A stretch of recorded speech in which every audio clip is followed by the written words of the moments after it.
Your behaviors indicate what you're truly committed to. If you want to be healthier, whether that's like I want to work out or I want to eat better, or I want to spend more time with my wife, I want to play with my kids more, and you look back at how you're actually spending your time, it tells you what you're actually committed to. And the reality is that many of the things that are taking time in your life are distractions. They're the same things that I was distracting with: TV, social media swiping, having a drink, cup of coffee, working out too hard, too much, or working too much. You need to identify, what are the time sucks? What are the things that are not giving me a return on my investment? That are not actually improving my life. They're just distractions.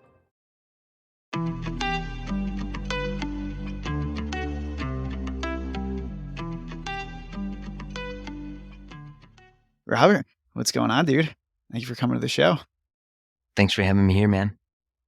Of course, of course. Yeah, we touched base a little over a week ago and talked a bit about your story and my story, and I'm happy that we found middle ground, and I'm really excited too for what you could bring to the table for listeners as far as valuable insight, and I'm excited for them to hear your story and me to hear your story again because I think it's really interesting.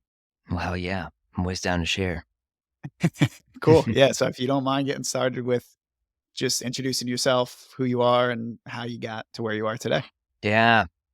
Yeah. Well, you gotta be careful with that because, like my wife says, I could talk forever. So if you're giving me free reign, I'm going to go for it. But I'm Rob. I'm a men's coach. I'm a deep work dad's coach. And most importantly, I'm a husband and a father. And it's been quite a journey for me. I spent 10 years in the fitness and nutrition coaching industry. And this is a lot different from what I was doing there, but it's also not so different. And I can remember the moment really vividly, standing just about 10 feet that way outside of my garage. It was a warm spring day, some of the first warmth that we get in Illinois, and the sun was peeking through the clouds on occasion, warming my skin, giving me that like taste of summer that was coming. And I was in between sets of walking lunges, and my wife walked out and was standing at the back fence, and I don't know where I was in my head, but she said these words, and the words were, "I'm pregnant." And I felt nothing. Part of that is because we joked pretty much every day for our entire relationship that she was pregnant. And we are just like, "Eh, whatever." The other part of that is because of all of the things that were going on beneath the surface. And I grew up in a family of divorce and lived with my mom. My parents got divorced when I was in second grade. My dad worked a lot. He worked 2 jobs just to provide everything for us. And I can only actually remember 2 occasions that he got down on the ground and played with me as a kid. Just 2. They're 2 of my favorite memories because the rest of the time he was working his butt off. And I'm grateful for that. But at the same time, it's a big message to a kid. That's a big program that we can pick up. And kids' memories are spotty, but they remember the things that affect them. And I remember that he was always busy. And even when he was home from work, he was working on some project around the house. I also remember the first time that I felt afraid of my dad. And I was just playing around. I was giving him a hard time. I go by Papa. He went by Papa. And I was standing at the top of the stairs, and he was working on something downstairs. And I was like, "I'm going to call you Dad." And, kids, they push. They push our buttons. And he must have been having a rough day or something, but I remember when he was like, "Robert, don't make me come up there," and I just kept pushing him, and then he did come running up the stairs at me. It scared the shit out of me as a kid. I remember that, and I remember the overreaction, and I remember the fear. And kids remember these things. We're all gonna have moments, but these things, but more importantly, the feelings get deeply ingrained in our nervous systems. And, my parents were divorced. I spent most of my time with my mom, and weekends when I wasn't with my dad, I was with my grandparents, and I spent a lot of time with my grandfather too. And he was a really sweet dude. We go fishing together to have some boy time. I was already a little uncomfortable around men because I spent most of the time around my mom. And I remember him really struggling with the boat motor one day, trying to get that started up. And I've had the same moments with the lawnmower. It's funny how these things are reproduced in us. and he was pulling on it, and he was like, "Piece of shit," and then kicked it. He was yelling at it, and I remember seeing that across, standing at the back door of the cottage, and I remember seeing him, like, lose it on this boat motor, and I already felt like, a little uncomfortable. I don't hang out with men that much, and he's losing his temper on an inanimate object, and it's from a child's perspective, like, there's no difference between the object and me, so there's more fear, there's more discomfort there, and unconsciously, I shut down to him, and it's the only way that I knew how to protect myself. This happens with kids. This is how they protect. They turn inward, they shut down. Between 2nd and 3rd grade, we moved, and I never really settled in with a new group of friends, but the only child, living with my mom, watched a lot of TV. It's a '90s thing, I think. I think we grew up raising ourselves, watching lots of TV, and I loved the stoic hero. I used to play cowboys with my grandfather. I loved the good, the bad, and the ugly. You know, I'm a kid in 5th grade watching these westerns, and I'm like, "Man, that stoic hero," not what I was thinking at that time, but Blondie, so cool. Feelingless, emotionless, like he just gets the job done. And not having a model of, like, masculinity, not having a father figure in front of me all the time, I was like, "Well, I'm gonna be like that guy. I'm just gonna suppress my emotions and just shove it down and, just get things done." I started to operate as this lone hero in my life. I didn't need anything from anybody, and secondly, I worked so hard to be this, like, stone cold feelingless cowboy, and if our feelings are like the dash in a car, what I was doing is I was just, like, taping right over that. I was like, "I don't need any of this. I'm just gonna work hard and just pretend like I don't feel that stuff, and men don't need emotions and feelings anyway, right?" So these are the things that I'm being programmed with. This is the stuff that unconsciously is going on in my head when I hear and it's echoing, "I'm pregnant." And this emotion thing's a really big deal because when you think about driving your car, of course you want the gauges on your dash. Of course you did, but unconsciously I was just like, I don't want that." When we're taping over these emotions, these feelings, we're suppressing them because we wanna show up as this, like, hard hero, as this husband, this father, this man. We're not noticing the subtle things that are going on, and when we suppress that stuff enough, that pressure just builds until it erupts out like a volcano, and we find ourselves surprised and embarrassed by the overreactions that we have. And we spill those overreactions all over our kids, our wives, old ladies in traffic, whatever it is. And what I think what's worse than that is that, and I can this is what I was feeling, we start to experience something that's called alexithymia. And that's what it really means is no words for emotion. We have an inability to describe what we're feeling. And the worst part about that is that when we can't describe it, we can't feel it. And men are twice as likely to experience this as women. It's a really big deal. Men, husbands, fathers, we're twice as likely not to have words to describe our feelings and emotions, but worse than that, not to feel them at all because we suppress the bad things. And when we suppress the bad things, we lose our ability to feel them. Well, then we lose our ability to feel the good things too. That's what I was setting myself up for. That's what I was doing. I learned this as a young age, watching TV, watching my dad work hard, watching my stepdad, which we'll get into him in a second. We have all the old phrases like boys don't cry, man up, tough it out. And so we buy into that. We suppress those emotions and we work through them and we just continue building that pressure. And for me, I started to run into check engine lights that I just ignored, anxiety, panic, problems in my relationship that I could never really communicate to fix, problems with showing up as like who I was on the inside, trouble empathizing and supporting my wife, and using external tools to like regulate my emotions, the ones that did bubble to the surface. My mom got remarried when I was in 5th grade, and I'm already uncomfortable with men by that time. What made it worse is that my stepdad was physically abusive. I remember laying in bed, awake at night, hearing my mom and him fighting physically in our small ranch house while they thought I was sleeping. And I just felt more fearful. I had more of that just fear and insecurity programmed into my nervous system, more helpless. He was in and out of alcohol and drugs, spent some time in prison. And that was just another program that programmed into my nervous system. I remember the IRS calling him all the time, seeing it on the caller ID and being like, "I'm not supposed to pick that one up." I remember being under instructions to, if the police came knocking on the door, he's not home. More insecurity. More like, "Oh, here's this story that people are coming to take things from us from outside." And this led me to feel like I wasn't safe in my own home, and even worse, someone was always coming to get us and take something from us, the IRS, the police, some big, powerful baddie, the government, whatever. Oh, Heavy. that's my childhood in a nutshell. And I went to college, started my personal training career in 2010. I watched my stepdad work his butt off, run his own business, work all hours, day and night. As an HVAC tech, I watched my dad work multiple jobs and grind to get to the level of vice president for a bank, making good money and just working all the time. I remember him working and checking emails and taking calls on vacation, telling me it was important to keep a good reputation, work hard, perform well. And so I ran those plays. I was like, cool, this is the program. This is what I'm supposed to do. This is how I'm supposed to show up as a man and as a husband. I'm supposed to work hard and make money and climb the ladder.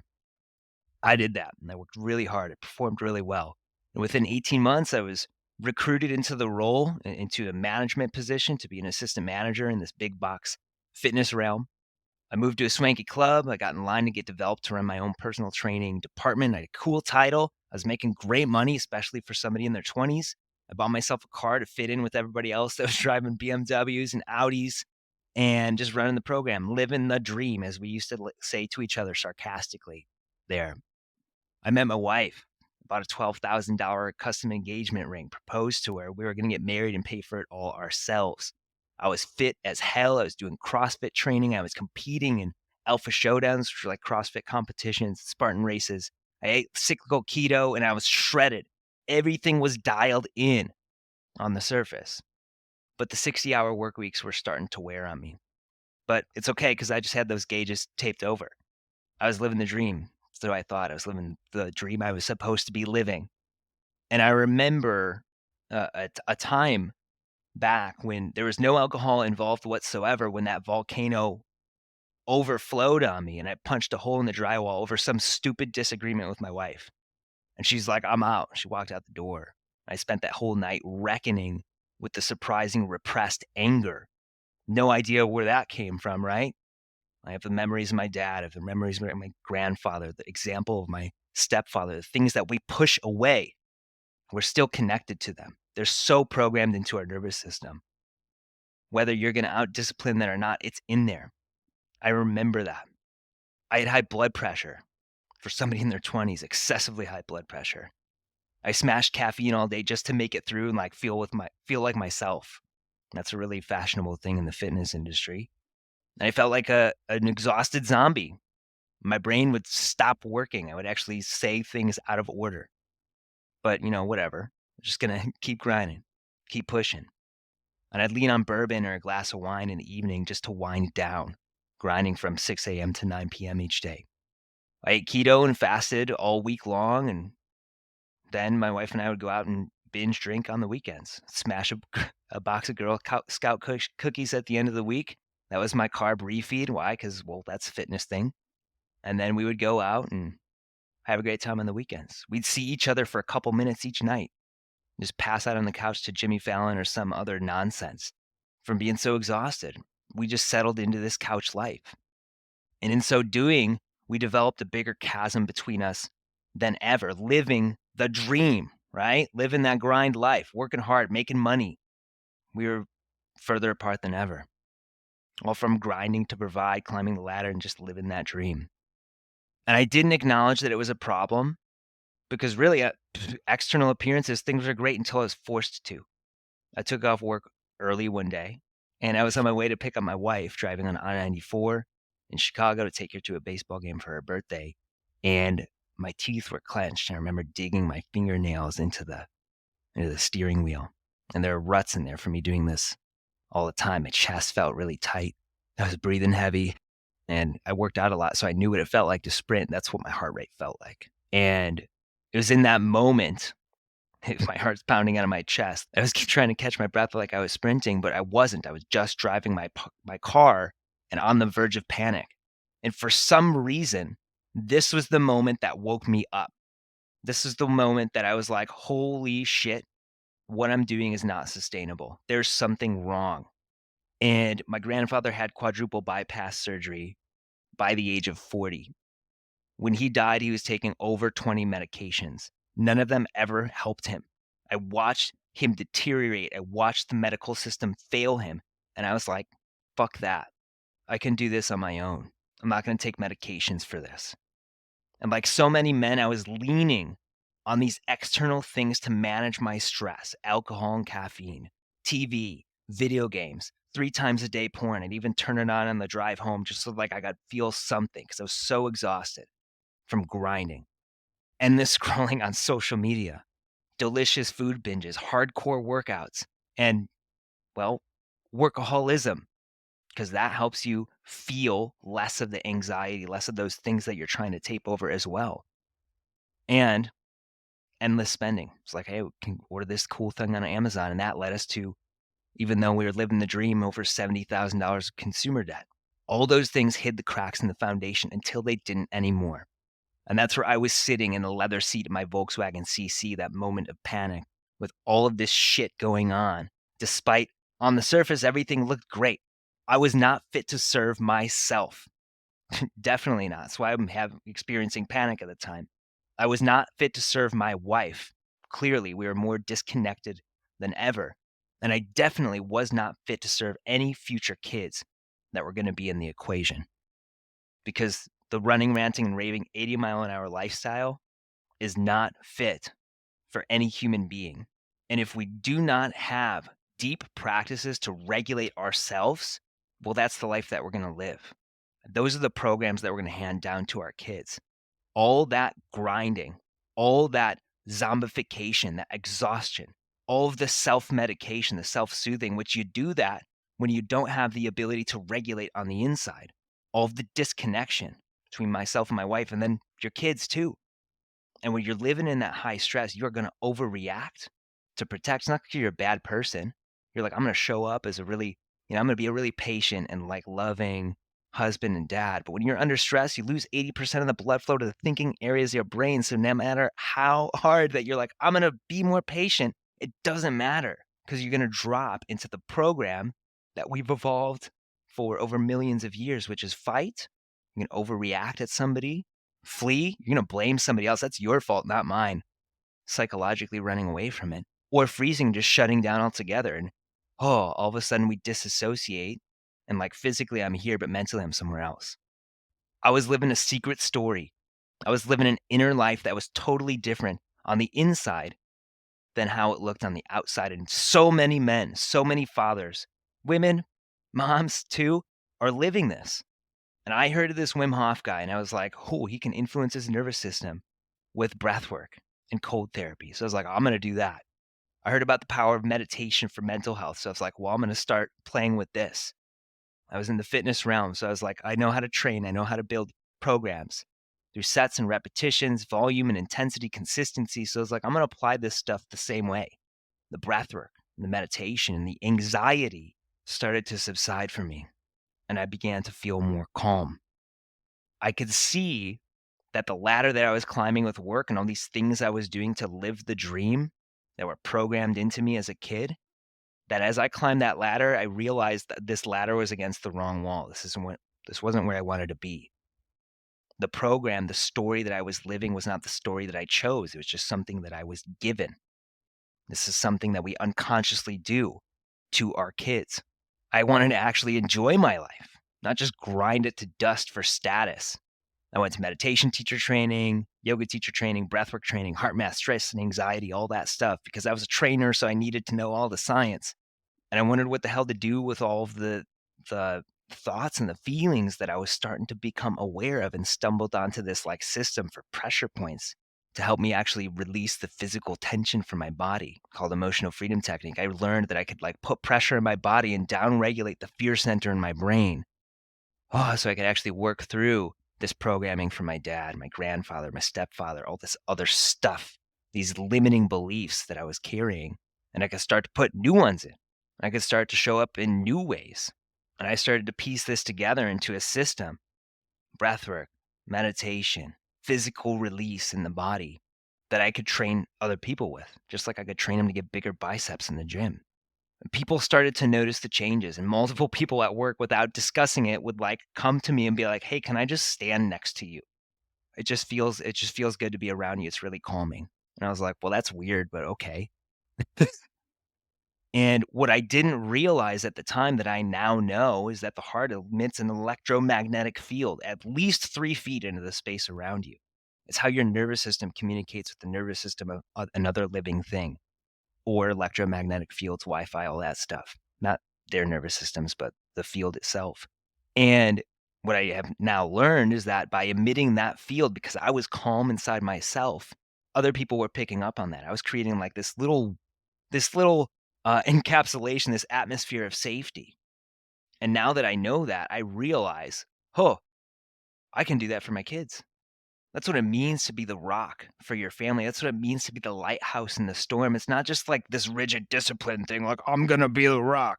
Because when we're too rigid, like a dry noodle, and we put under pressure, it's just going to break.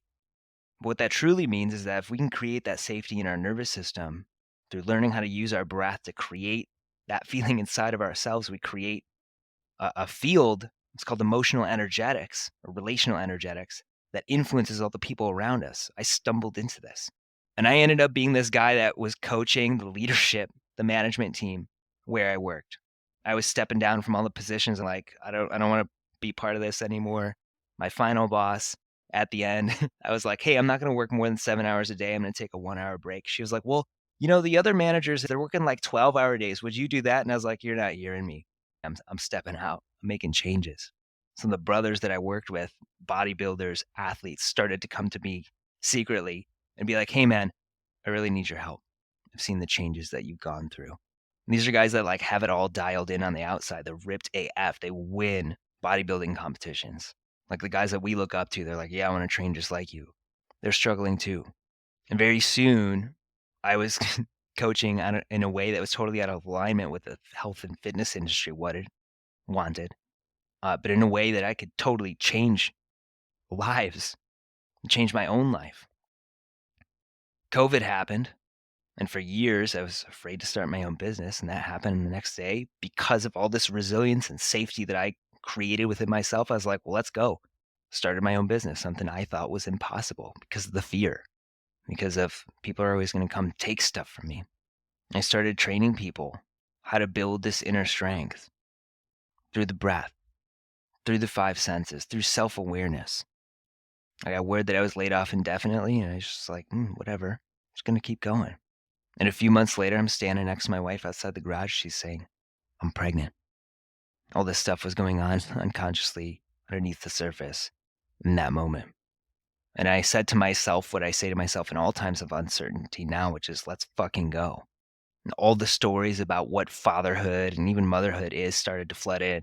Your wife is going to change forever with a dose of victimhood thrown in. Like your relationship is never going to be the same.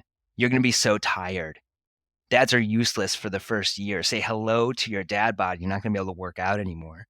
And your relationship out the window. All that stuff was going on inside of me. And I was like, no, it's not for me. I'm going to write a different story. And I didn't want to play dad life on a level of like hardship. I didn't want life to be hard. I'm not interested in voluntary hardship for myself or for my kids. I want to create something new. I didn't have to follow the program anymore. Unlike how I felt with my dad and my grandfather as a small child, I wanted my kids to feel safe all the time, regardless of the stress that I'm under, how pissed off I am. I wanted my family and my kids to receive a strong, positive, empowered example that helped them to feel more safe and secure. I wanted them to see and experience a dad who loved the shit out of their mom and put her first, even above them, not somebody who ended up divorced because we couldn't manage the relationship. I had that gift, that example from my parents. I wanted to show them how how a person can actually work with their emotions and work through them and respond instead of reacting rather than taking them out or self medicating. I wanted to break those cycles. And that's my story in a nutshell, man. I feel like it's such a interesting story to listen to and to hear you speak because it is so relatable for so many friggin' people. And obviously women too, but especially men, especially dads, especially so much of our generation really is struggling with that and struggling Mhm. with the examples that were set by our parents. And not that they were bad as examples at all, it was examples that they were doing what they can with what they knew and what they were taught, but they work hard, they grind, day in and day out, and don't really prioritize anything but that. And we're finally becoming a generation that is more open and aware to what that's doing to our internal state. And it's funny too because we get labeled a lot of the, oh, you're lazy or you're this or you don't want to work hard, all that bullshit. But really, we're prioritizing what matters. And I think as a collective, we're becoming more and more aware that this life is finite and nobody's going to be here forever. And everybody always talks about it. Like, what's one thing nobody says on their deathbed? Oh, I wish that I worked more. Yeah. Everybody says, oh, I wish that I spent more time with my family. And along with that work comes all of those feelings. And I can almost guarantee the vast majority of people listening to this right now have either been on that journey at some point, are currently on that journey at some point. And it's crazy, man, and I really wish for large scale change to be able to occur, and I really do think it's happening as well. And one of the things there's a lot of pieces that I wanna dive into about your story, but the first thing that I find really interesting, and I think is pretty typical for most people that dive into the realm of doing things for themselves, whether it's entrepreneurship or whatever it might be, is they look at events that happen in their life, traumatic events most of the time, and they look at them more so as like this happened for me, not to me, and to look at it as an absolute blessing and a gift instead of a, oh shit, like this happened to me. Like, hey, guess what? Hey, you, are you listening? This happened to me. Hey, you, are you listening? This Right. happened to me. Like everybody wants to hear that. And of course, being the victim is something that's going to make you feel seen and heard and get you the attention that you might not have gotten as a child or whatever it might have been. Like you had referenced the program that you were given, but one thing I particularly can relate to as well, my wife was very, very ill for 2 different time I mean, 2 stretches, particularly of 6 months, where she was diagnosed with lupus in 2015, and we went through fucking hell, dude. Like, she had the most intense flares in 2019 and 2021. Nobody knew what the hell was going on. Very near death both times, and it seems like those type things that happen, they're similar, not that in particular, but similar in that realm of just traumatic things. If you can take those things that are really intense and really tough and be like, that sucked, but that was fantastic because it's going to push me along. Like you're going to get to a point where, like you are right now, where you're able to look back and be like, all of this happened so gracefully and perfectly planned on my journey. So I know you talked about, coming home from the White Sox game and you just grabbing the steering wheel, noticing like this isn't happening. But what was that moment or how did you kind of train yourself to start to look at these traumatic events that happened and look at them more so as happening for you versus becoming a victim to those events? Mhm. Yeah, that was a process, and that's that's part of why I do the work that I do because I don't want anybody else to have to go through 7 years of this to, like, get to that point. One, we gotta create the safety in the nervous system to be able to slow down enough, to be able to look at those things, and to be able to see them rather than being, like, carried away by them. That's why so many people are like, "I don't like to meditate." They're uncomfortable with what's happening in there. So, one, we gotta be able to slow down enough so that we can sit and we can start to see, well, what's going on in here? What is this thought that just keeps coming up? That's really interesting. We can start to create a separation between who I am and like what's happening in there. And we start to realize, like, oh, I'm not that thing. Neti neti. It's one of the mantras that I teach. Neti literally means not this in an old language called Pali. So we just look at it, we're like, neti neti, not the thing. Okay. I'm something else. We start to realize, like, well, if I'm not this thought, well, maybe I'm not this experience either. Maybe I'm not defined by the old experiences. either.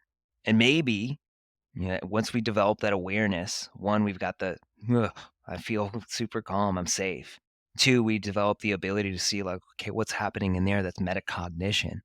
And three, outside, I had to like figure this stuff out on my own because this isn't a standard practice in the yoga and meditation community, is starting to like follow the train back. Okay. This anxiety comes up for me around money consistently. This anxiety comes up for me around my relationship with my wife consistently. I feel like I'm going to be rejected when she says this thing. Okay, what is that? Hmm. Here's the feeling, the anxiety I feel in my chest. When was the first time I felt like that? We can start to follow this train back. Oh, okay.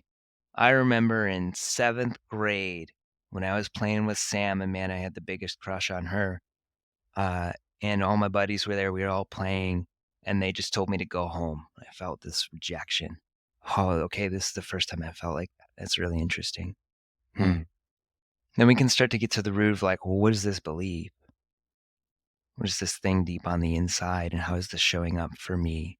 For me now, we start to realize that that can either just be this thing that haunts us, that shows up all the time, or we can start to learn from it and use it as a learning experience and realize that whatever we're experiencing right now probably isn't true. It's probably not real. It's probably not valid. When we're in stress, I mentioned the changes in blood flow in the brain. We lose 80% of the blood flow to the thinking parts of our brain. We drop into fight a bear mode, literally. When we're in stress, we're going to fall into a couple possible roles. If it's very high intensity and we feel like we have some agency, we're going to lash out at somebody else. It's our overreactions. See aggressive polarity. There's a thing called the drama triangle. That's us falling into the persecutor role. When we're under high stress, we fall into fight or flight response. If we feel that we don't have agency, that we're helpless, that hopeless, we're going to fall into the victim role. This is happening to me. Poor me. This just keeps happening to me over and over. And soon we're just we're letting life take us wherever. And there's an empowered way to do this as well.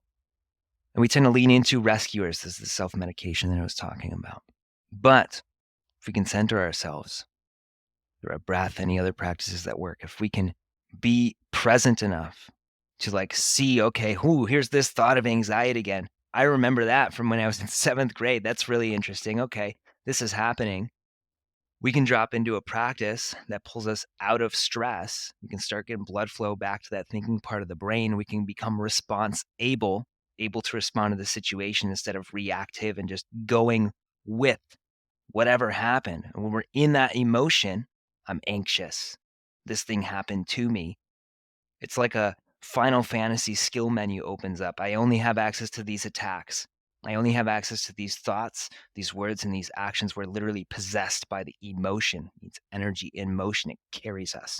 But if we can breathe and we can witness that, oh, I know that I go down this pattern consistently. We can get up above that and we can move from victim into somebody who's able to create the situation.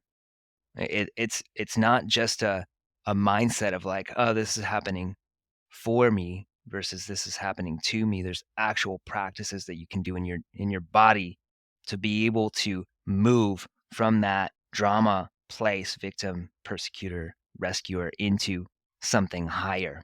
Being able to say like, oh, okay, this is happening. I have no control over what's happening around me. Absolutely none. But I do have control over my own actions. That's how we move into that state. Consistent practices, the metacognition, recognizing that when we react, when we're under stress, we're going to drop into two primary roles. We're either going to overreact at someone else and be the bully, or we're going to let somebody walk all over us and just like resign ourselves to that and play the victim. But if we can use our practices to break that, to get out of that, we can take our agency back. We can take responsibility for our own actions and then influence what's going to happen around us and not be trapped within that. And I think the most important part of what you had mentioned too was that first step is the acknowledgement. And it's really hard today to have that acknowledgement when our days are filled with shit that doesn't fucking matter, Mhm. you know? And it goes back to your story too. And so many of us are so busy all of the time, and there's no ability to drop in, even find 5 minutes to meditate or 5 minutes just to sit with yourself and not pull out your phone, not put on the TV, not do whatever it is. It's so hard to just sit there. And from my experience too, my own personal growth, spiritual journey, whatever you want to call it, started with meditation. And Mhm. like everybody, you sit for a couple minutes and you're like, what is this? What is this? And just got to a point too where it's like, okay, I feel a lot of shit inside of me all of the time. And the only way that I'm going to at least understand or acknowledge or get to some resolution of what's going on is if I'm sitting with it. And I'm so grateful now just to be able to have my own meditation practice and Mhm. be able to actually force myself to sit when I know for damn sure I do not want to sit. Like I'm pissed off, I'm shaky on this. I feel these things inside of me, and I'm like, I'm gonna go sit because I know that if I don't sit, like you said, you're gonna lash out, and there's a biological, nervous system response to these things that scientifically is happening, but then energetically is happening too. Of course, you're gonna be in more of a susceptible spot to go at somebody. But the next question that I have for you too is related to all of that and being a father and being a business owner and having all the things that you have going on. How, like, more practically, do you find time for those practices, and Mhm. when do you fit it in? And of course it's a requirement, but there might be some listeners right now that are like, I don't even have a freaking minute in my day to do it. But when can you recommend to find time for that? And when can you recommend just how to fit it into the schedule, given your own personal experience? Well, I work with men, so I have the privilege of being able to bring fire. And really, your behaviors indicate what you're truly committed to. If you want to be healthier, whether that's like I want to work out or I want to eat better or I want to spend more time with my wife, I want to play with my kids more. And you look back at how you're actually spending your time, it tells you what you're actually committed to. And the reality is that many of the things that are taking time in your life are distractions. They're the same things that I was distracting with TV, social media swiping, having a drink, a cup of coffee, working out too hard, too much, or working too much. You need to identify what are the time sucks? What are the things that are not giving me a return on my investment? That are not actually improving my life. They're just distractions. And my recommendation, if you're not sleeping enough, this is like I rejected the tired dad stereotype immediately. You need to figure out your sleep. And if your sleep sucks, you need to have a wind down routine. Probably stop eating 3 hours before bed. Turn your lights down 2 hours before bed. Do this for the whole family. Our kids sleep pretty well because we have red lights in the house.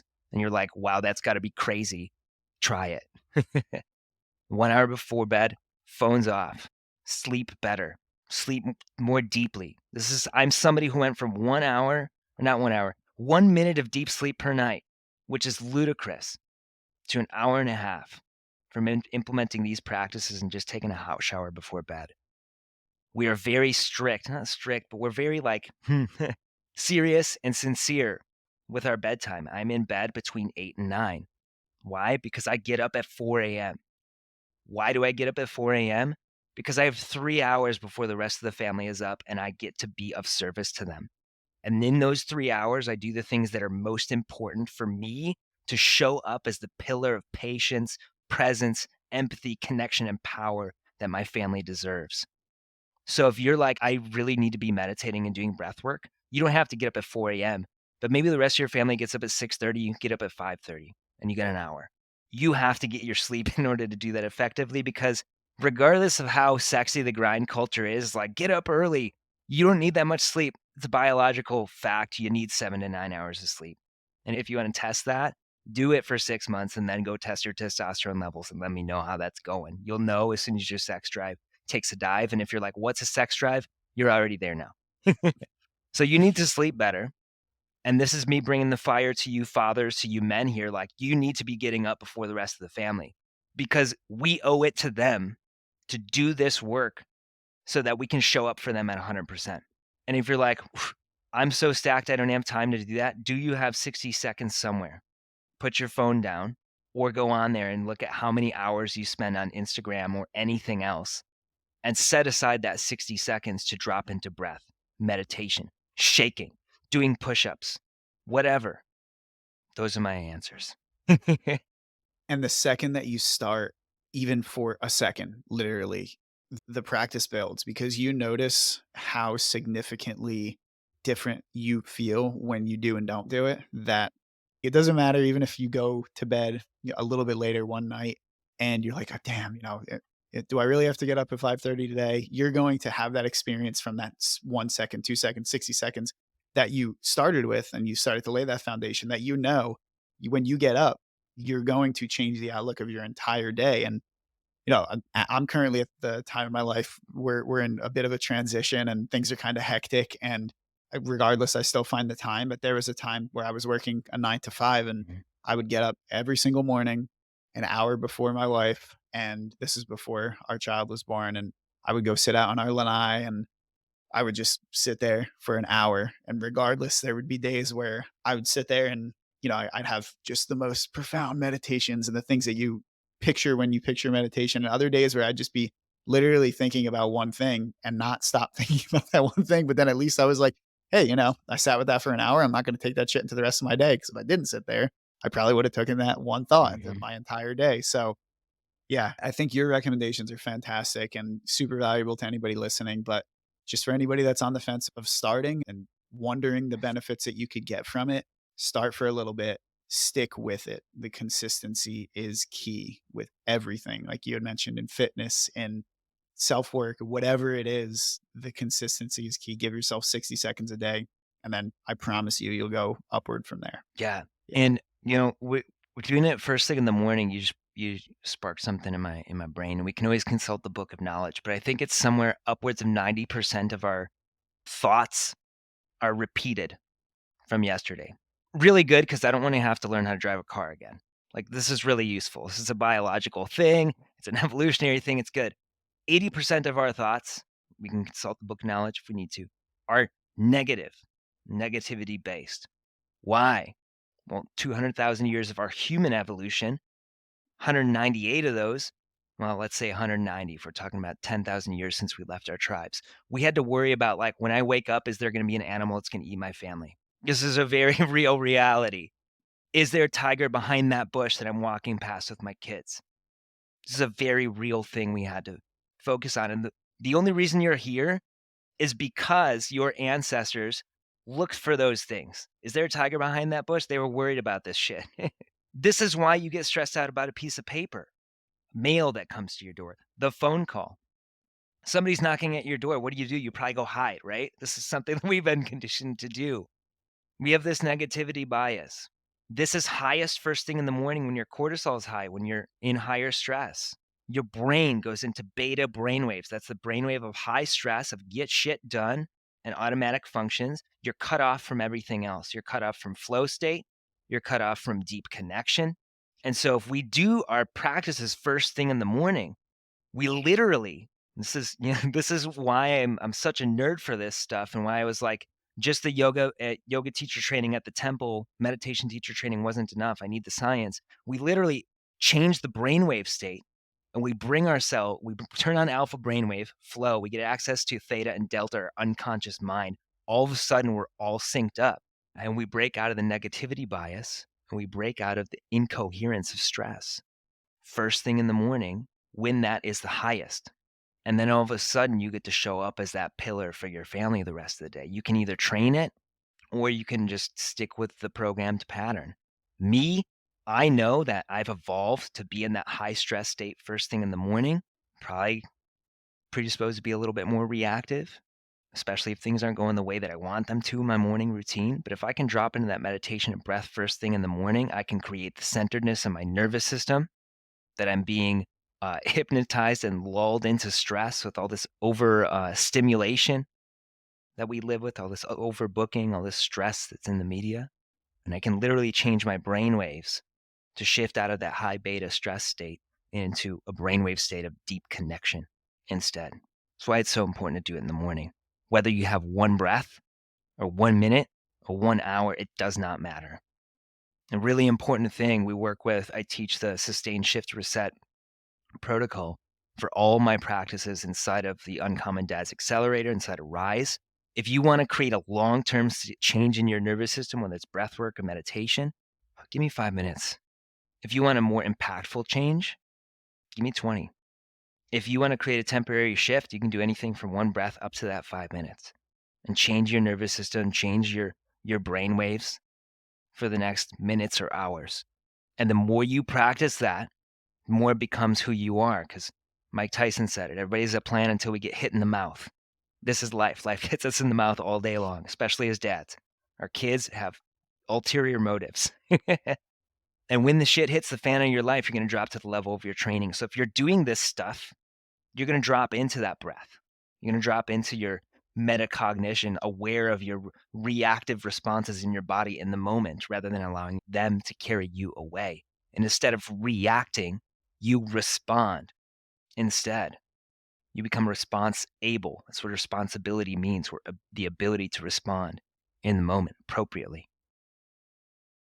I love that, man. I appreciate you being so knowledgeable too about the science behind it because that's a big thing of what a lot of people want to hear. And a lot of people, especially in our society, that's going to strike a chord with them the most. So I appreciate you providing all that information too. And You got it. especially what like you had said, the morning stuff makes so much sense because it makes me feel a little bit better personally too, because I'll try, if there's some days where I can't fit it into my routine for some reason, I'll try to do it later in the day.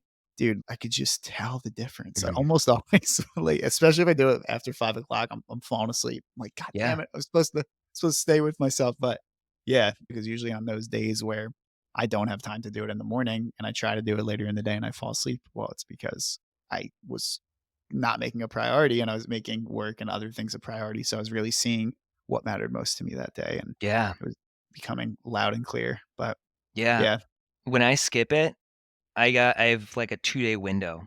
And then my wife is like, you need to go meditate. She's like, you suck when you're not meditating. I'm like, I'm sorry. I know. Just dropping yeah, into the old programs. But it really makes a massive difference. It will have a massive influence on your life and the people around you. And they'll notice when you do it consistently when you haven't done yeah, night and day. it. Mhm. Absolutely. Well, man, I got one more question for you. If you could offer just one piece of advice to listeners, whether that is a mindset tip or a practical parenting tip, what would that be and why? Ready? Slow down. For Slow those of you down. who are listening, he shook his screen. Yeah. Slow down. Life is unfolding here, right now, in this very moment. Not in the future, not in the past. It's here. And when we're rushing to get from one thing to the next, my Goswami Kriyananda called it the running, ranting, and raving 80-mile-an-hour lifestyle. When we're in that, we can't be in the moment.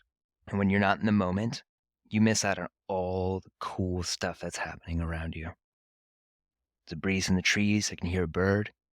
More importantly, some little thing that my son does, my daughter learning how to crawl, or taking a moment to slow down in between tasks and just noticing how fucking amazing my wife is when she like drops in and she's just down there playing with my son. If you don't slow down, you're going to miss out on all of that. And you're going to get to the end of this parenting experience at 18 years, hopefully not 35, but if you do, whatever, and wonder like, where did all this time go? Or you can start to slow down by doing these practices now, and you can have all these memories. You can be here for it. Slow down and be here for it. Perfect. It's what we all need to hear, man. We all, especially in this society, need to slow the hell down. And Mhm. yeah, it's finite. This life is too short to miss out on. So I love that. Well, man, where can listeners find you if they're more interested in what you got going on and just hearing you talk? Because I know Yeah, I could do that all day. yeah, right? Me too.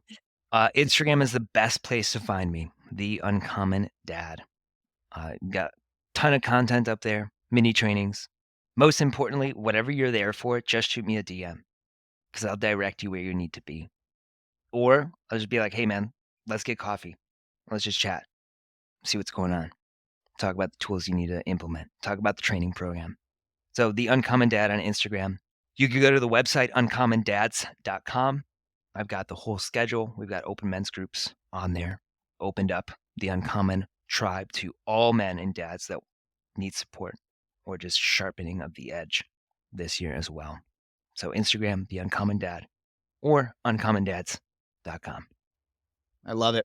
Well, I am excited to stay in touch, man. You bring a hell of a lot to the table, and I really appreciate what you are able to bring to the table and what it does for myself listening. And I'm sure everybody that is listening to and wherever they're listening, that they're going to find that value as well. So keep doing what you're doing, man. And thanks for being just such an authentic and vulnerable guy and talking about the things that need to be talked about. It's really Yeah, man. appreciated.